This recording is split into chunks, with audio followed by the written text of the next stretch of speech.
Hey guys, and welcome back to my wonderful booktube channel, the Dramatic Booktuber.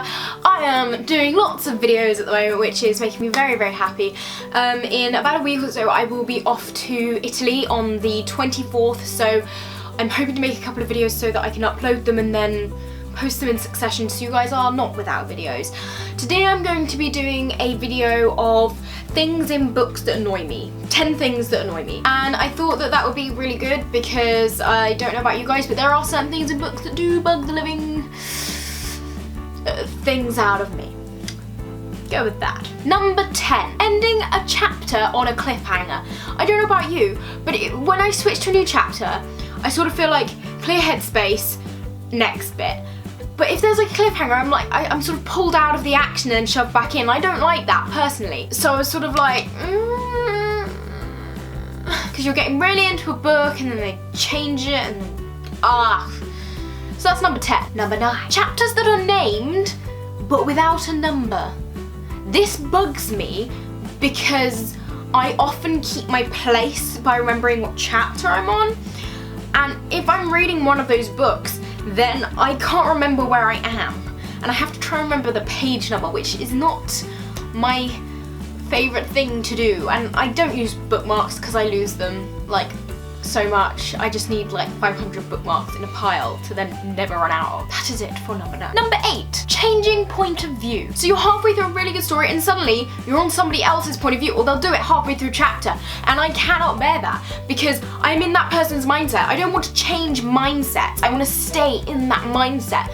And they change it and I'm like, brain, because I'm thinking, why are they calling themselves a he halfway through? And I'm like, because when this person was, then you realise that they've switched it, or they don't make it blatantly obvious.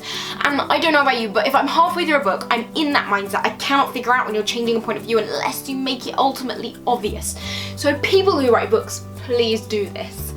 If not, just like write a separate book of that person's point of view. Keep each book to one person's point of view. It's just so much easier. Number 7. When the main character doesn't realise something that's totally obvious. You know, it's like it's right in front of you.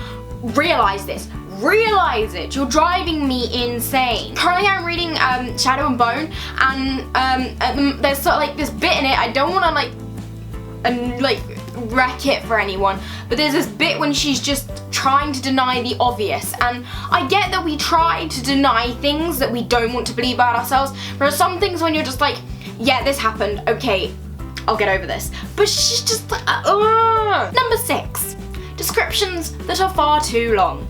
I don't know about anybody else, but I will quite honestly like skip a block of description if I'm getting bored. It's when someone does like 3 pages of description and I cannot concentrate on description for that long. I have to have a brain break. So long descriptions, I don't mind a description, like a paragraph, maybe 2 paragraphs, but you go beyond that without dialogue or something, like, you know, I can't do it. No, I mean, it's not that I'm like, I do have a sort of a short attention span, but it's just more that I can't, I sort of go like, you're over detailing here. It's TMI, too much information, not the Mortal Instruments, my wonderful friends. Number 5. Something happens that is in no way possibly realistic. I mean, I get if it's set in a fantasy universe, you know, you have these things, but then there are things that just wouldn't happen, you know, or like this person goes like, I don't know, you're in the middle of a fantasy and they're like, yes, I'll go to my death. And you're thinking, no one in their right mind would do that, even if they were in that situation. But there's authors decided to write this in here. There we go. Wonderful. Number 4. When you have something written in a different language, like just like a little like, either a quote or someone says something because another character in a different like place and they speak a different language and they say it in that language, which looks great on page, it sounds beautiful when you say it out loud, but there is no description of what it actually means, except that like if it's at the very end of the book and you find that out later. I would rather they have like at the bottom of the page a little ad-lib note telling me what it means of that specific page. Otherwise it annoys me because I'm thinking, right, unless I go on to Google Translate, which I quite often have to do, And sometimes I'm out and about, or you're on a plane and you cannot physically on a plane use the internet, or you will bring the plane down and die. So there we go. Number 3, when you finish a book and realise that there was no explanation for the title of this book. You know, normally it's like I'm halfway through a book, that's why they called it this, and then sometimes you're just like, why? What was the point? Number 2, I kind of don't like the typical bad boys in a book. Like, you know, you've got the typical one, and it's just like, yeah, I'm a bad guy, but they're so, I don't know, like, there's virtually nothing given away about them that it makes them the typical bad boy. I don't mind if you give them like something different, or, you know, make them aloof in a different way, but if you make it like the same as quite a lot of other YA novels that are out there, I don't like it. I sort of think, well, no, I'm not gonna ship you and the main character, sorry, because you annoy me. And I get annoyed because they do all the typical stuff and then it just becomes a specific formula, and you get loads of YA novels that are almost exactly the same except for like maybe 3 details, and I cannot stand that. So that was number 2. Number 1 that annoys me about books. When you leave a book at the end of a book on a cliffhanger, and the next book isn't coming out till next year. I can't. Oh, I hate it. I was reading The Air by Kiera Cass recently. I finished it. Oh my god, the end of that book. If you haven't read The Air, go and read it. Just go. Don't come back to this channel until you have read it, my friends, because, oh my god, that book was flippin' amazing. And the next book, not out for an entire year. How am I supposed to survive?